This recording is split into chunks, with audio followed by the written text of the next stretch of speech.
Bom dia, senhoras e senhores, e obrigada por aguardarem. Sejam bem-vindas à teleconferência da Raizen SA referente aos resultados do primeiro trimestre da safra 2022. Estão presentes conosco hoje os senhores Ricardo Mussa, CEO, Guilherme Cerqueira, diretor financeiro e de Relações com Investidores, e Felipe Casale, head de Relações com Investidores. Informamos que este evento será gravado e que durante a apresentação da Raizen SA, todos os participantes estarão apenas ouvindo a teleconferência. Em seguida, iniciaremos a sessão de perguntas e respostas, quando mais instruções serão fornecidas. Caso algum dos senhores necessite de alguma assistência durante a teleconferência, queiram por favor solicitar a ajuda de um operador, digitando *0. O áudio e a apresentação estão sendo transmitidos simultaneamente pela internet via webcast e podem ser acessados no endereço ri.raizen.com.br.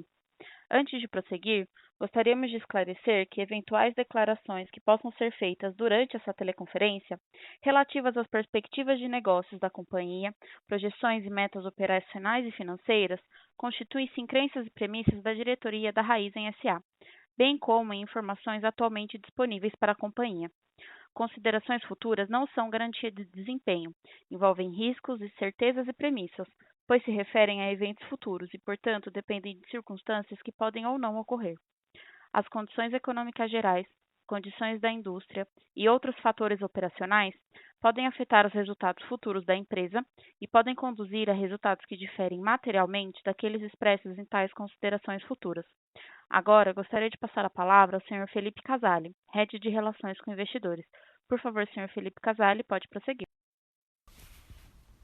Bom dia a todos e obrigado pela presença em nossa primeira teleconferência de resultados da Raizen, referente ao primeiro trimestre da safra 2021-22. Tivemos uma intensa jornada para a abertura de capital da companhia e é muito bom poder compartilhar os resultados com os nossos novos acionistas e com o mercado em geral. Comigo hoje estão presentes o Ricardo Mussa, nosso CEO, e o Guilherme Cerqueira, nosso CFO e DRI. Vou apresentar de forma bem concisa os resultados do trimestre para que a gente possa ter mais tempo para a parte de perguntas e respostas. Antes de falar dos números no slide 3, eu gostaria apenas de recapitular a nova estrutura societária da companhia após a reorganização societária que fizemos em junho deste ano e após o IPO. Basicamente, a Raizen SA passou a ser a entidade controladora, consolidando os negócios da companhia. Como temos destacado nas nossas últimas divulgações, vamos discutir os resultados dos 3 segmentos que compõem nossa plataforma integrada de energia, conforme apresentado na parte inferior desse slide. Essa é a forma como fazemos a gestão do nosso portfólio. Vamos agora para o slide 4 para os resultados consolidados. Entregamos um forte crescimento do EBITDA ajustado pro forma neste trimestre, apesar dos desafios que foram enfrentados com a alta do número de casos de Covid-19 e a maior seca dos últimos 90 anos. Todos os segmentos apresentaram expansão de resultado, refletindo os maiores volumes de renováveis e açúcar vendido, com melhores preços, além da maior demanda por combustíveis. Mesmo se comparado ao mesmo período de 2 anos atrás, período que a gente não estava vivendo a pandemia, os nossos resultados mostraram também uma forte expansão. Como anunciado nessa semana, nós concluímos a aquisição da Biosev, que passa a integrar nossa plataforma de energia renovável. Apenas como referência, se incluirmos os resultados que não foram auditados da Biosev deste trimestre, o EBITDA da Raizen seria de 2,3 bilhões de reais. Agora, se considerarmos os últimos 12 meses dos resultados publicados pela Biosev, o EBITDA da Raizen alcançaria quase 11 bilhões de reais no ano. Apenas reforçando que nos números que discutiremos a seguir, nós não levamos em consideração os resultados da Biosev, já que o fechamento da transação ocorreu após o encerramento do trimestre. Vamos para o próximo slide e antes de passar pelos resultados de renováveis, vamos falar dos principais destaques operacionais da safra de cana-de-açúcar. O clima mais seco que vem afetando as principais safras do país e o atraso no início da colheita da cana reduziram a moagem em nossos parques de bioenergia no trimestre. Nossa produtividade agrícola, quando é medida em ATR por hectare, foi 3% inferior ao mesmo período do ano passado. Mas aqui tem um ponto importante que eu gostaria de destacar. Como está mostrado aí no lado direito do slide, já começamos a ver os resultados da nossa jornada para a captura de eficiência agrícola e retomada da produtividade da Raízen. O TCH, que é a tonelada de cana por hectare, sofreu menos com o clima mais seco do que a média da indústria, tanto no estado de São Paulo quanto na região Centro-Sul. Esse número ele é ainda melhor quando a gente olha apenas para a cana de primeiro corte, onde podemos ver inclusive um aumento, e claro que parte disso é relacionado a uma base de partida mais fraca. De toda forma, esses números demonstram que nós estamos no caminho certo dessa jornada. O mix de produção foi equilibrado entre açúcar e etanol, em linha com a estratégia de comercialização para esta safra. Indo agora para o custo, falando do custo caixa em açúcar equivalente, aí excluindo os efeitos do Consecana, esse número ficou em linha com o mesmo período do ano anterior, absorvendo a pressão da inflação no período e o menor efeito de diluição, evidenciando os esforços contínuos na captura de eficiência. Passando agora para o próximo slide, com os resultados do segmento renováveis. Entregamos um forte crescimento dos resultados no segmento de renováveis nesse primeiro trimestre, mais que dobrando o EBITDA ajustado na comparação com o mesmo período do ano passado. Em bioenergia, apesar da redução da produção e a venda de volumes próprios em razão da menor disponibilidade de bagaço neste início de safra, nós tivemos um aumento do volume total comercializado. Como todos já sabem, estamos vivendo um clima bastante seco desde o ano passado, gerando volatilidade atípica nos preços PLD e afetando o resultado de trading de energia, mas sem comprometer nosso resultado de renováveis. Vale notar que os preços maiores de energia também irão gerar melhores resultados nos próximos meses, na medida em que nossa produção seja vendida. Importante lembrar que a Raízen é o maior produtor de bioenergia através do processo de cogeração do Brasil e atua de forma integrada, produzindo e comercializando eletricidade, buscando ampliar nossa participação de mercado. No etanol, iniciamos a safra com um cenário de preços bastante atrativos, incentivando a aceleração das vendas e capturando melhora significativa de rentabilidade. Importante lembrar que temos um portfólio único de etanol para diferentes aplicações, o que nos coloca numa posição de destaque global na comercialização do produto. Temos ampliado cada vez mais a nossa participação de mercado com produtos próprios e de terceiros, alcançando diferentes geografias e contribuindo para uma matriz energética global cada vez mais limpa. Neste sentido, eu queria destacar os avanços importantes que tivemos no desenvolvimento do nosso portfólio e na ampliação da oferta de produtos renováveis. Anunciamos mês passado a construção da segunda planta de etanol de segunda geração no Parque de Bioenergia de Bonfim, com 91% da capacidade já direcionada para um contrato de longo prazo com preços fixos em euros, sustentando ótimo prêmio e retorno. E com os novos contratos anunciados esta semana, alcançamos aproximadamente 1 bilhão de litros de E2G já comercializados e que serão embarcados ao longo dos próximos 9 anos. Seguindo na apresentação, vamos para o próximo slide para falar de açúcar. Assim como no etanol, o tri de entrada da safra foi marcado pela aceleração nas vendas de açúcar, incentivado pelo ciclo de alta dos preços da commodity.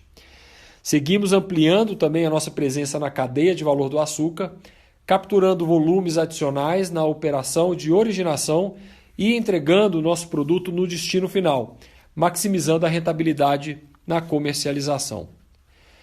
Os preços crescentes registrados no trimestre refletem nossa capacidade de precificar de forma eficiente, equilibrando a proteção dos fluxos de caixa futuro e potencializando as margens. Com isso, o EBITDA mais que dobrou no período. Falando sobre as posições de hedge, Nós seguimos avançando nas proteções, na contratação dos hedges de açúcar, visto os bons níveis de preços em dólar, combinado ao câmbio depreciado. No curto prazo, os impactos na curva de preço refletem a expectativa de uma safra menor na região centro-sul do Brasil, além dos melhores preços de etanol no mercado local.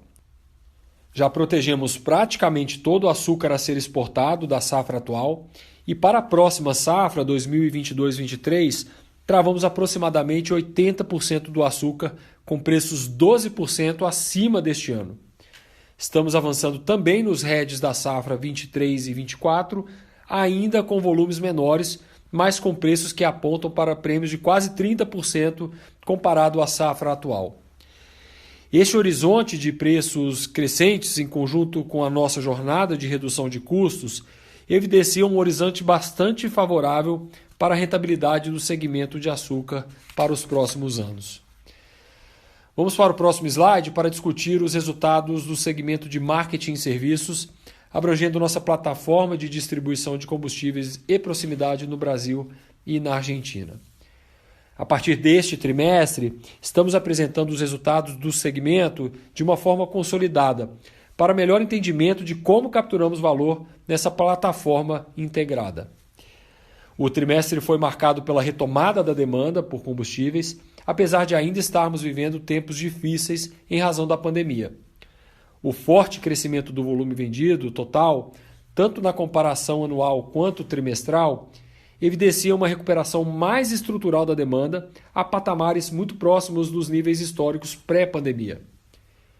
O destaque para as vendas fica com o diesel, puxado aí pelo agronegócio e por B2B, e os volumes de cicloauto também performaram bem no trimestre, com a redução gradual do número de casos de Covid-19 e, consequentemente, aumento da circulação de pessoas.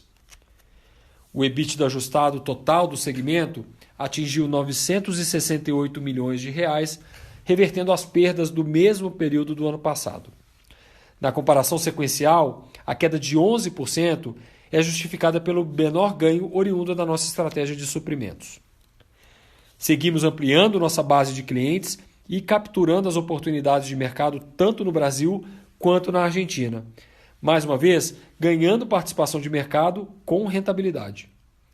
Os investimentos no trimestre para expansão da rede e manutenção dos ativos logísticos seguem em linha com o planejado.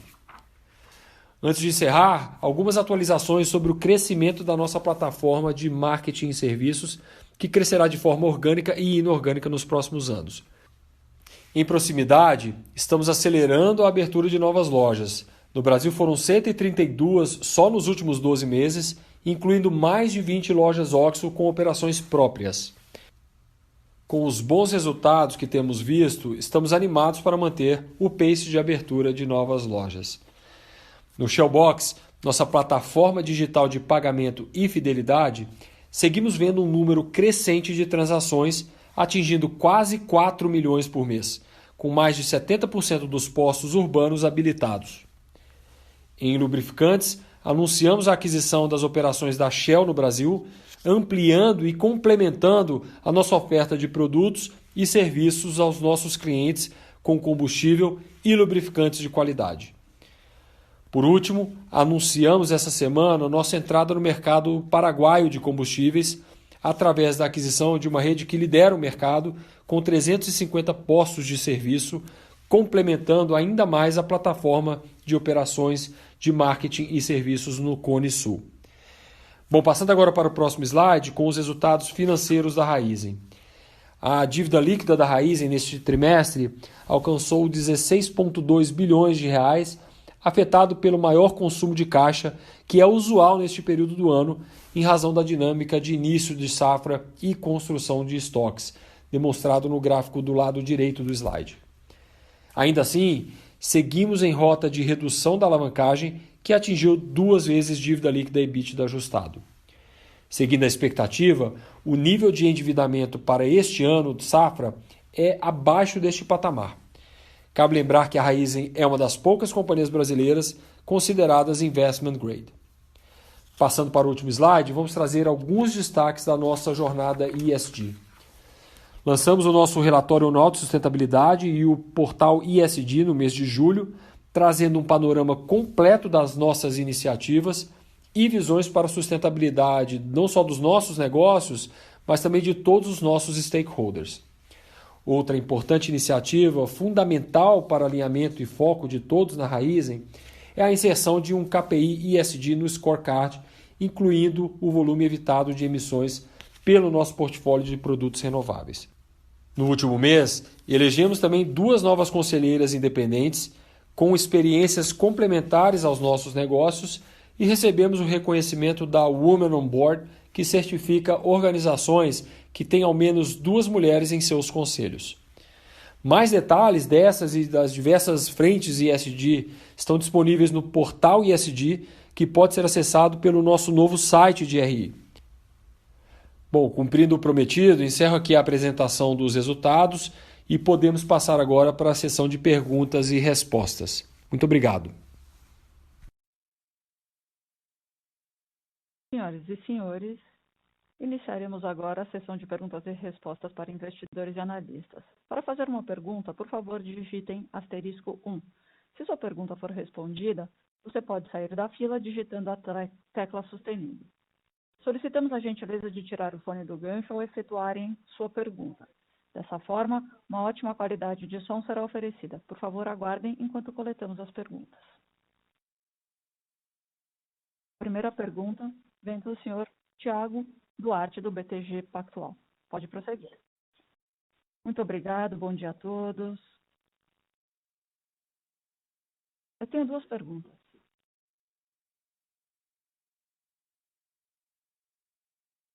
Do lado da produtividade agrícola e pensando nos outros players, a minha pergunta é: vocês veem esse desempenho melhor sendo sustentado durante o resto da safra, considerando a geada, principalmente os efeitos vistos em julho? E como será a alocação do desempenho da Biosev e a alocação disso na Raízen? Depois temos uma pergunta sobre a estratégia de comercialização de etanol. Estamos vendo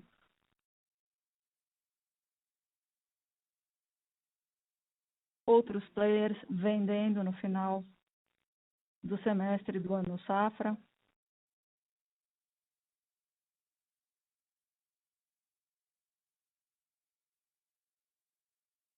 Vocês poderiam falar um pouco sobre como estão vendo o mercado durante o ano safra? Como que essa estratégia de comercialização de etanol se encaixa nisso? Muito obrigado.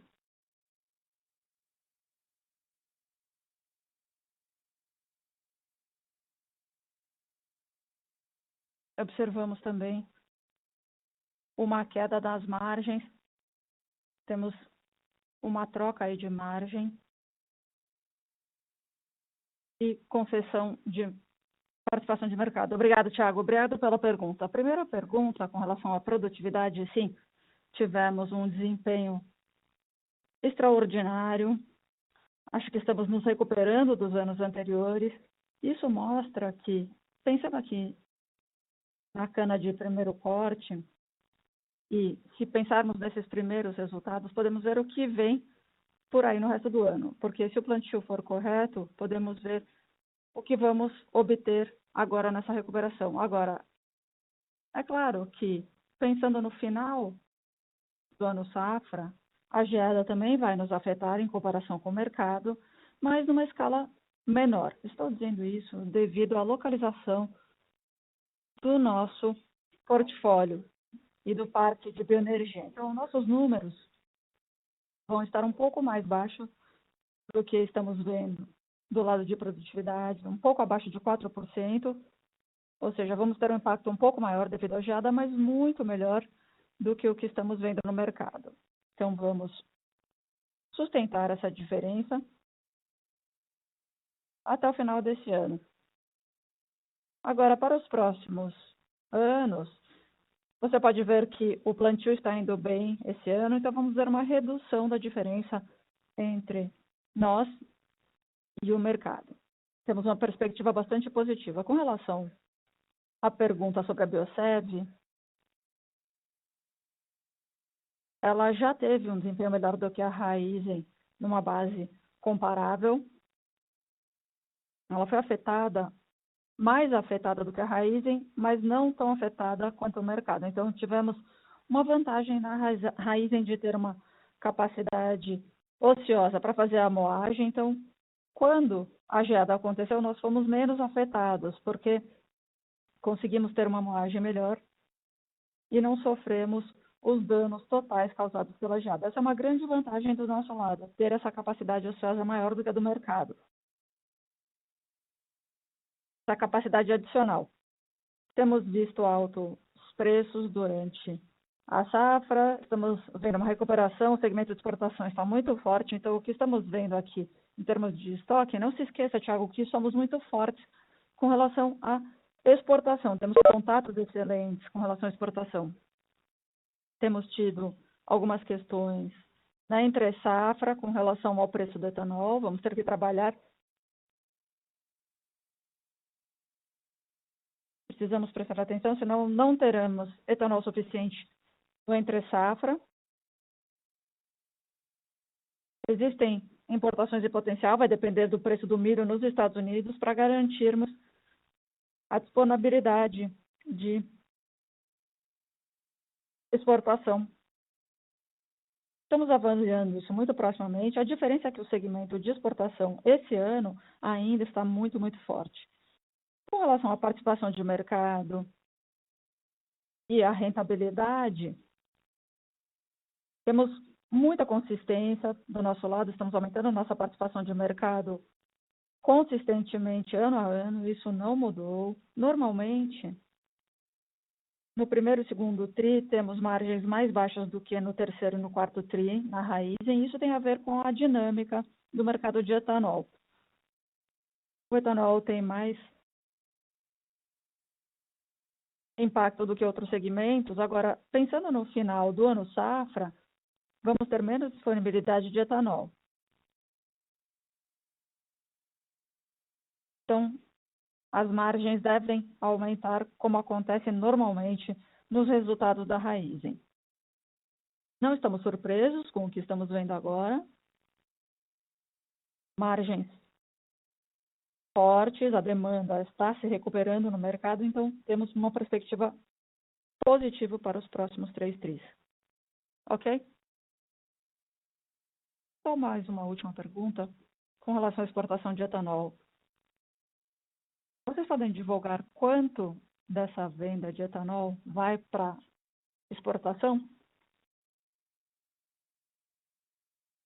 Normalmente, quase 75% vai para exportação na Raizen.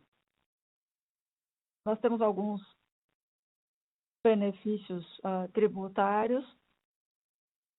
Caso contrário, será mais alto. Agora, isso permanece alto por causa de uso em álcool gel, combustível, bioplástico. Tem uma demanda muito grande por etanol. Então, esse segmento tem muita força e os preços estão muito altos.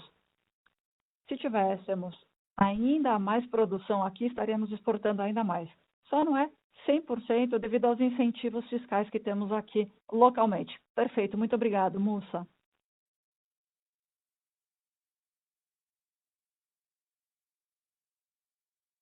Por favor, faça apenas 2 perguntas por vez. A próxima pergunta vem do senhor Regis Cardoso, do Credit Suisse.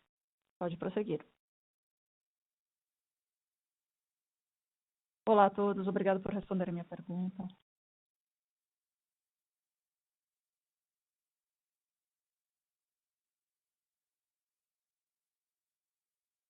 Você poderia desenvolver um pouco mais a questão da concorrência no primeiro TRI?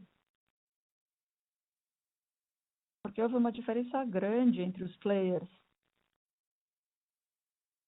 Vocês tiveram um desempenho muito melhor do que os seus pares, claramente, também no varejo.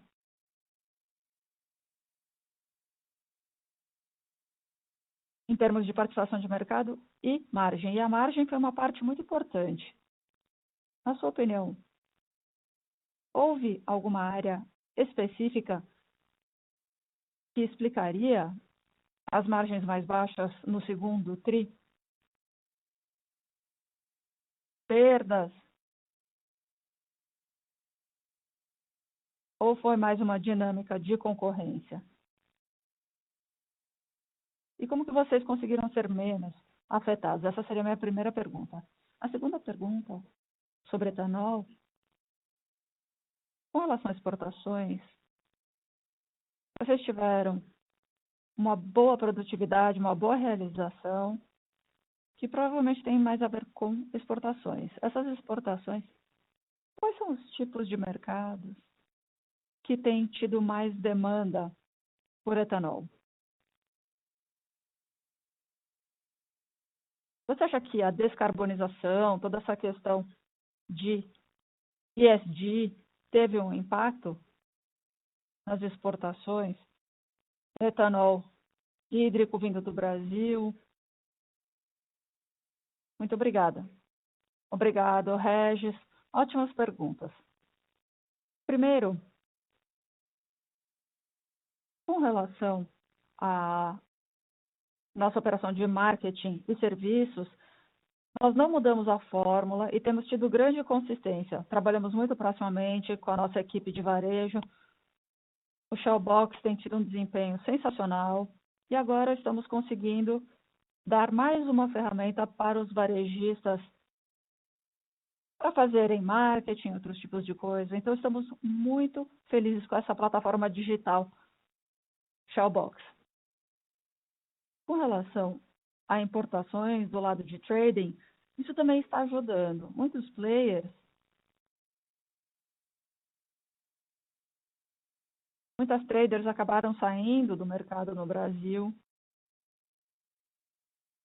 Isso dificultou a importação, porque as margens ficaram muito mais baixas para a importação. Quando você tem um sistema como o nosso, que é muito eficiente, você consegue continuar. Esse foi um elemento crucial. Também tivemos o impacto dos estoques de etanol no início da safra, isso é normal, toda a safra isso acontece. Esse ano tivemos o impacto em maio, a recuperação aliás, o impacto em abril, recuperação em maio e em junho.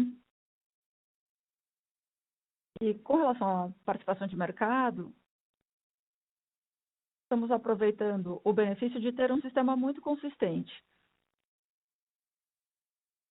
Todo ano nós fizemos isso. Se você olhar os últimos 10 anos, as coisas foram exatamente as mesmas, não mudaram.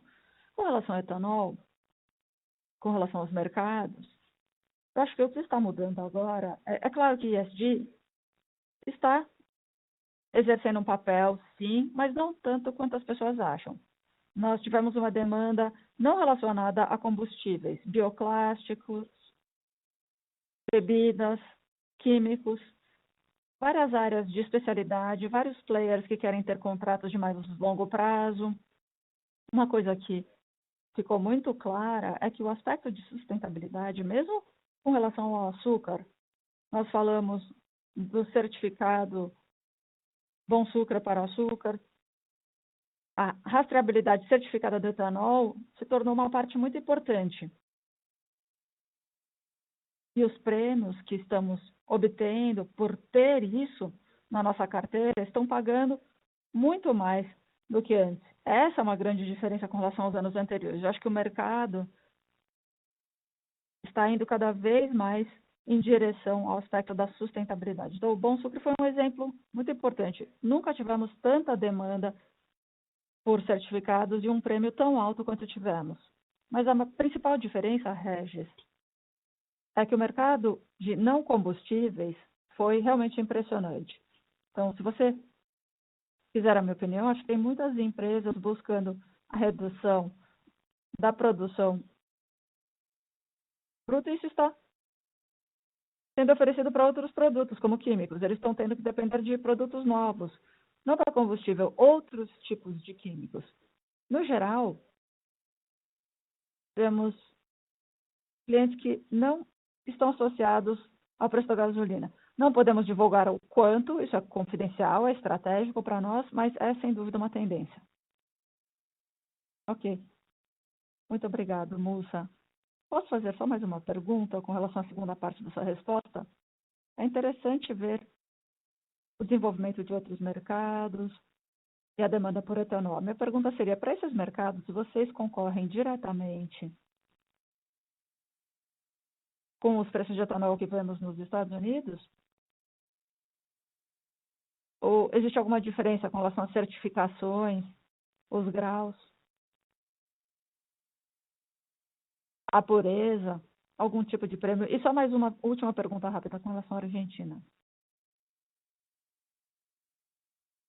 Você poderia comentar na dinâmica na Argentina, com relação aos mercados, Regis? O etanol de milho dos Estados Unidos não é um grande concorrente nosso.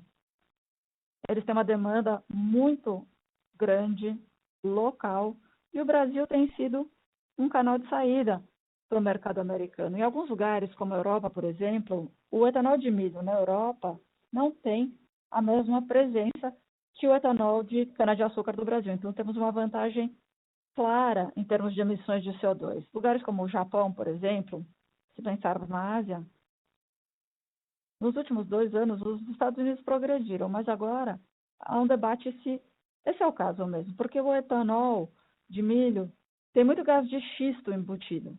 Então, como é a mensuração de emissão de CO2 do etanol de milho dos Estados Unidos comparado com o etanol de cana do Brasil? Os europeus são os mais avançados nesse debate e eles valorizam muito mais o nosso etanol. Então, não temos muita concorrência. Estamos falando de diferentes graus, como você falou. Também tem a questão da logística. A nossa logística é muito mais complexa. Estamos falando de um produto neutro, com grau da Coreia. São exigências muito diferentes, formas diferentes de administrar a cadeia de suprimento. Do nosso lado, por exemplo,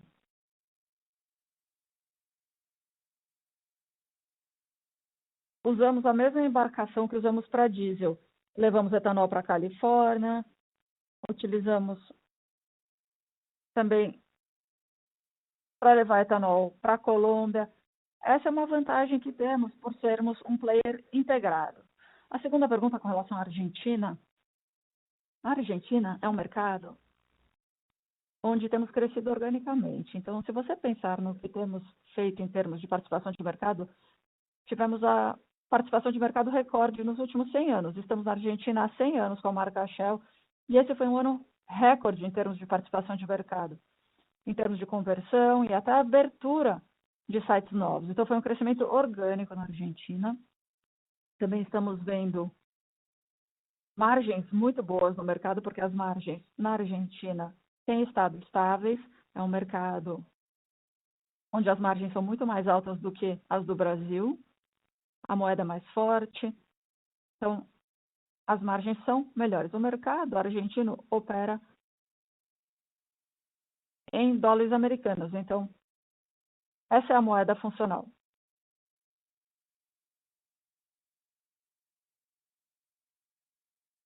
Nós usamos exatamente a mesma fórmula que utilizamos aqui no Brasil e na Argentina. Estamos fazendo um movimento da Shell Box lá, estamos replicando o sucesso que tivemos aqui na Argentina. Isso está trazendo resultados muito bons, tanto em termos de volumes quanto margens. Ainda não observamos o potencial total, Regis, porque a recuperação na Argentina foi muito mais lenta do que no Brasil. Então, eles estão atrasados em termos de recuperação do consumo.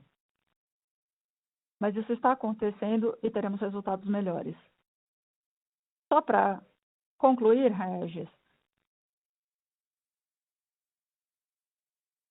o Paraguai é um mercado que não tem produção local. Precisa ser suprido ou da Argentina ou do Brasil. E a mesma embarcação que vem dos Estados Unidos, que para no Brasil e vai para a Argentina, também pode ir para o Paraguai. Temos as refinarias fazendo suprimento para o Paraguai. Então, é um encaixe perfeito. As margens são muito boas. Eu já atuei no Paraguai na minha experiência passada, eles valorizam muito a marca. Então, nós adquirimos uma empresa de distribuição lá, Barcos Inundados, que vai se beneficiar muito da conversão para a marca Shell. Nós vamos ter uma vantagem muito grande com a marca no Paraguai. Tem um recall da marca muito bom lá e nós vamos aproveitar isso no Paraguai. Começando com a maior participação de mercado do país. Muito claro. Muito obrigado, Mussa, pelas respostas tão detalhadas. A próxima pergunta é do senhor Luiz Carvalho, do UBS. Pode prosseguir. Oi, Mussa. Obrigado por responder minhas perguntas.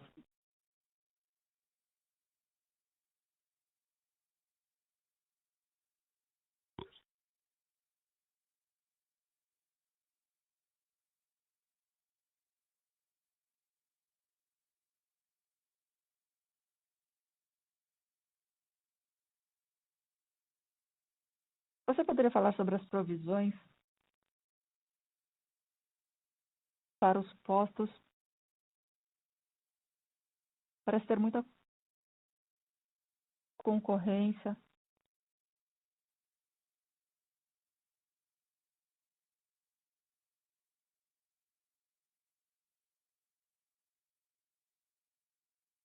A segunda pergunta sobre combustíveis é sobre refinaria.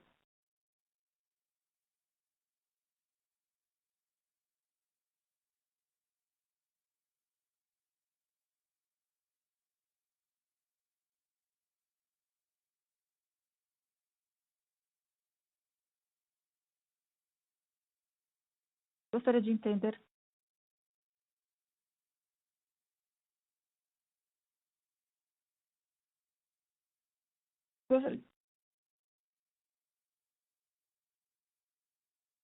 com relação ao açúcar.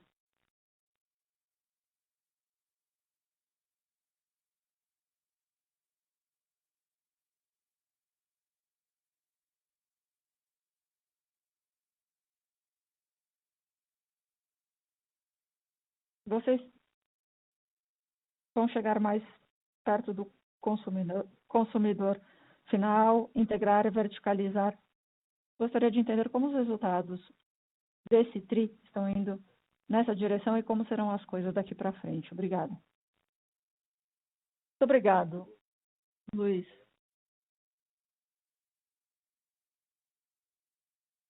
Vou pedir ao Guilherme que responda a primeira, por favor, e eu responderei as outras. Como você sabe, nós priorizamos os rebates porque isso está mais alinhado com os interesses da revenda e os nossos. E esses rebates são de 10 centavos, como você mencionou. Mas sempre existe flutuações de trimestre para trimestre.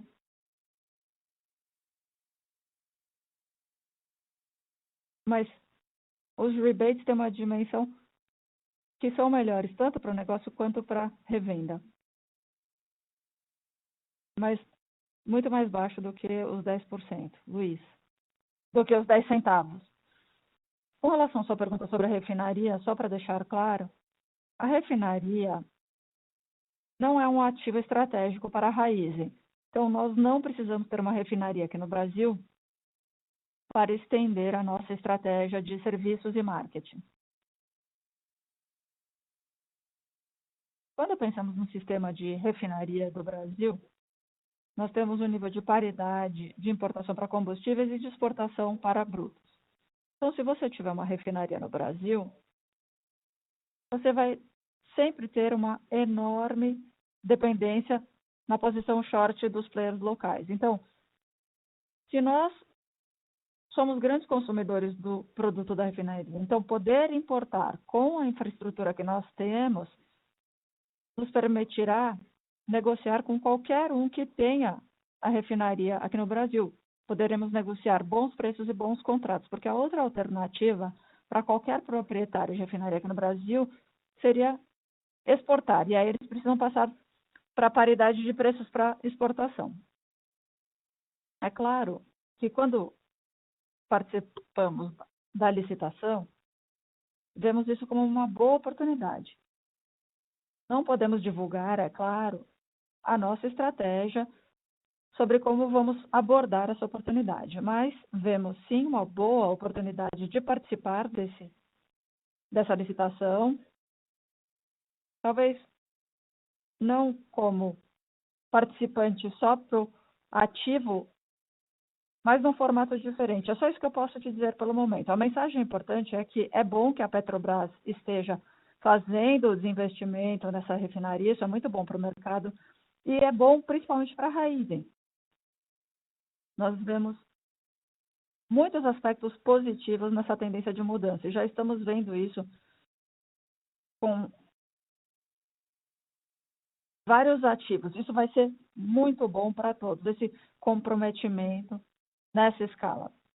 A terceira pergunta, com relação à expansão em açúcar, ainda não estamos onde queremos chegar. 30% do nosso volume já está indo para o consumidor final. Costumava ser 0, isso no ano passado. No primeiro trimestre, já 30% está indo para o consumidor final, então a estratégia é chegar a 90% nos próximos 2 anos.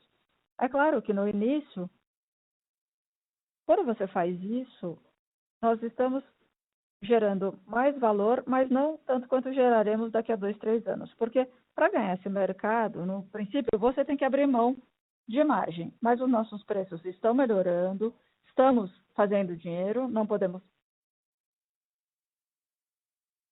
comunicar isso com relação ao destino final, mas estamos no princípio. Isso vai melhorar a cada tri, a cada ano, inicialmente com muito mais volume, e aí teremos margens muito maiores. Você também viu que estamos comercializando, vendendo e comprando açúcar, utilizando a nossa escala, as nossas instalações de armazenamento para fazer isso.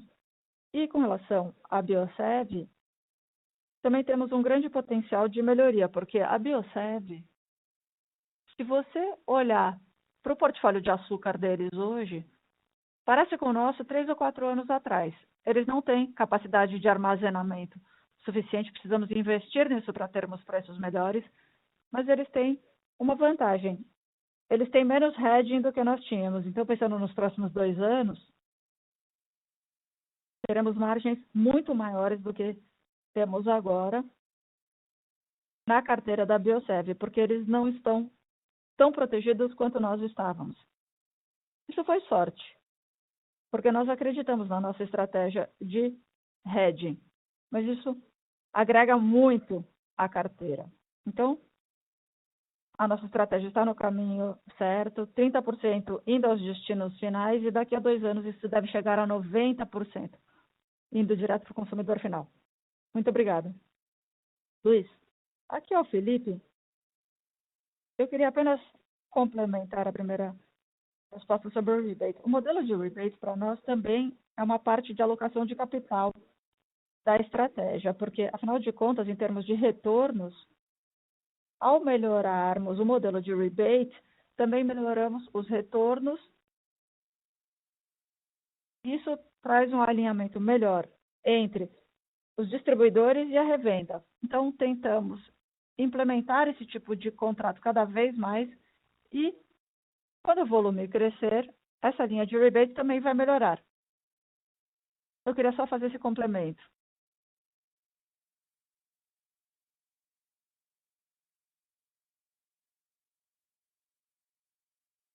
Como vocês comparam isso com o crescimento de volume da o nosso primeiro entendimento foi que, em real por metro, isso estaria aumentando. E nós vimos isso acontecer com outros players. Foi por isso que eu fiz essa pergunta. Sim, ok, obrigado.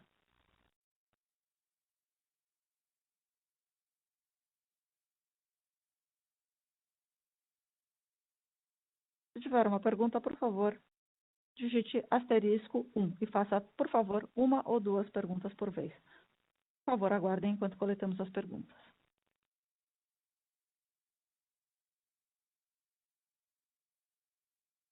Temos uma pergunta aqui que veio do webcast. Vou ler a pergunta. Eu acho que o André está na fila para fazer uma pergunta. A pergunta é da Gabriela. Ela diz: olá a todos, espero que estejam todos bem. Queria perguntar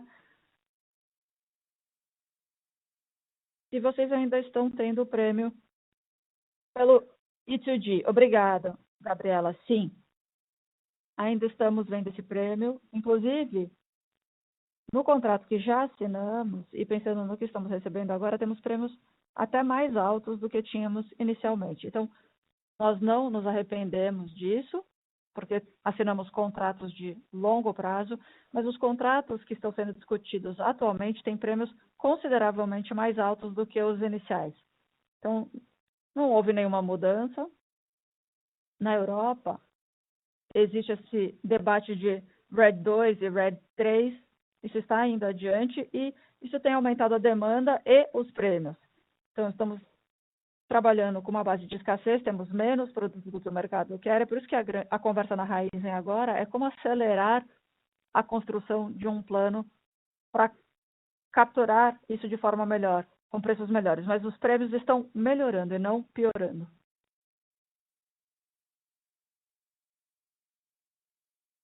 A próxima pergunta é do senhor André Rachin, do Itaú. Pode prosseguir. Olá, muito obrigado por responder minhas perguntas. Tenho duas perguntas. A primeira é sobre a medida provisional que foi anunciada no começo dessa semana. Você poderia comentar com relação à sua expectativa para o aumento de não conformidade entre as empresas de distribuição, os postos? E pensando, a segunda pergunta é sobre as vendas diretas de etanol. E com relação à colheita do ano que vem, como será? Estamos vendo muita pressão de custo, principalmente pensando nos insumos agrícolas. Você poderia comentar a respeito disso? Vocês conseguiram fazer hedging esse ano, pensando nessa pressão de custo? Ótimas perguntas, André. Com relação à medida provisória e pensando na venda direta de etanol, estamos numa posição muito boa para comentar a respeito disso. Somos o maior produtor de etanol. Quando nós formamos a empresa, mesmo quando a Cosan adquiriu os ativos da ExxonMobil em 2018, havia a ideia, mesmo a logística, ir direto para as subestações. E rapidamente percebemos que isso não fazia sentido financeiramente. Então, é claro que se isso trouxesse uma redução de custo, faríamos isso. Nenhum caminhão sai das nossas instalações para os postos. E não é porque nós não gostamos de ganhar dinheiro. É claro que se a logística fosse boa, reduzisse o custo, nós faríamos isso. Então, isso realmente não cria nenhuma grande vantagem para o consumidor. Não vai reduzir o custo de distribuição, inclusive só vai aumentar se as pessoas tentarem fazer isso. Então, não vemos isso como uma ameaça, porque se fosse bom, outras empresas estariam fazendo isso. A segunda coisa, André, é que se você pegar todas as usinas de açúcar do Brasil hoje, se elas quiserem, elas podem ter a sua própria empresa de distribuição. Você só precisa de 4 milhões de capital, 700 metros cúbicos de capacidade de armazenagem. Então, se as usinas aqui do Brasil quisessem se tornar distribuidoras, elas poderiam. O custo para fazer isso não é alto. Então, se fosse um bom negócio, para eles fazerem isso, eles já estariam fazendo. Então, eu acho que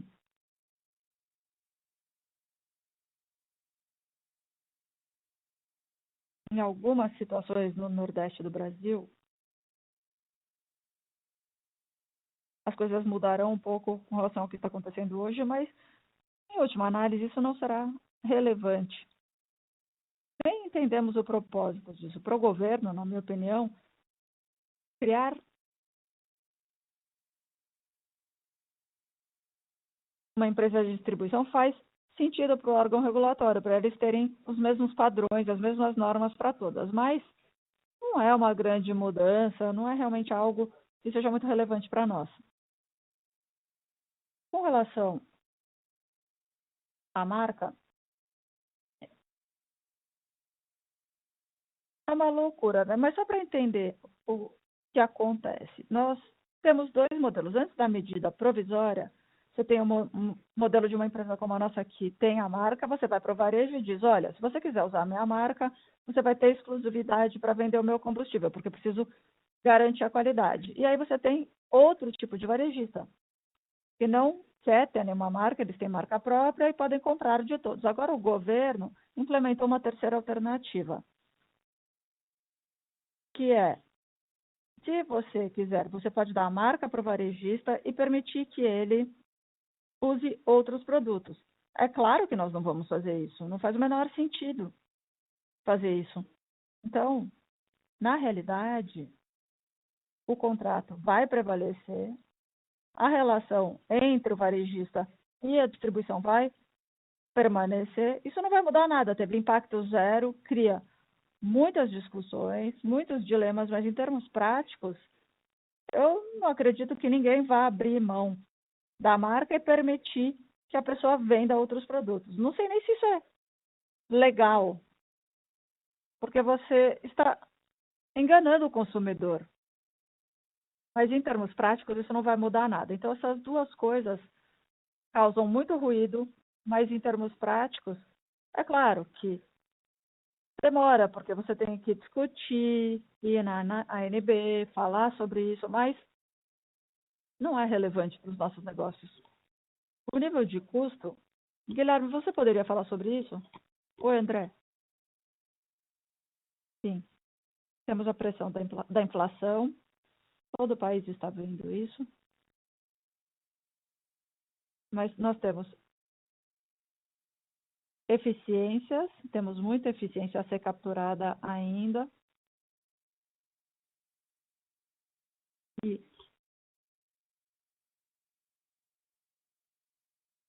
também vamos conseguir muito mais contratos, porque vamos conseguir aumentar a nossa escala em 50%, por causa da Biosev. Esses dois elementos nos fazem pensar que não seremos tão afetados pela inflação quanto outros players. E você viu isso nos resultados desse primeiro TRI. Apesar de já termos um alto nível de inflação em comparação com o ano anterior, nós entregamos resultados iguais aos do TRI anterior. Você tem razão. Haverá a pressão da inflação, mas nós estamos bem equipados para compensar isso através desses dois elementos que eu mencionei para você. Ok? Sim, muito claro. Obrigado. Mais uma vez, caso tenha uma pergunta, por favor, digite *1.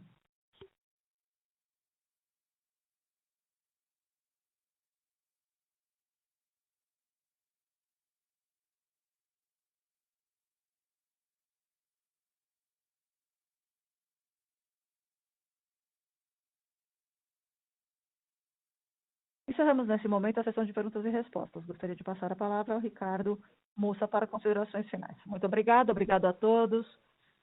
Esse é o nosso primeiro call depois da IPO, então eu gostaria de aproveitar essa oportunidade para agradecer a todos por participarem, os acionistas. Foi um passo muito importante para a empresa, realmente destravar o seu potencial e acelerar o seu crescimento.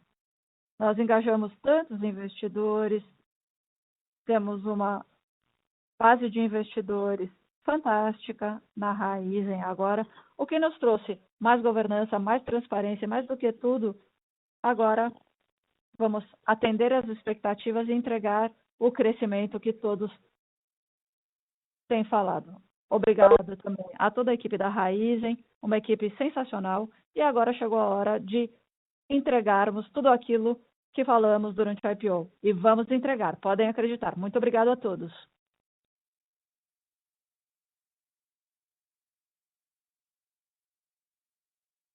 A teleconferência da Raizen SA está encerrada. Agradecemos a participação de todos e tenham uma boa tarde.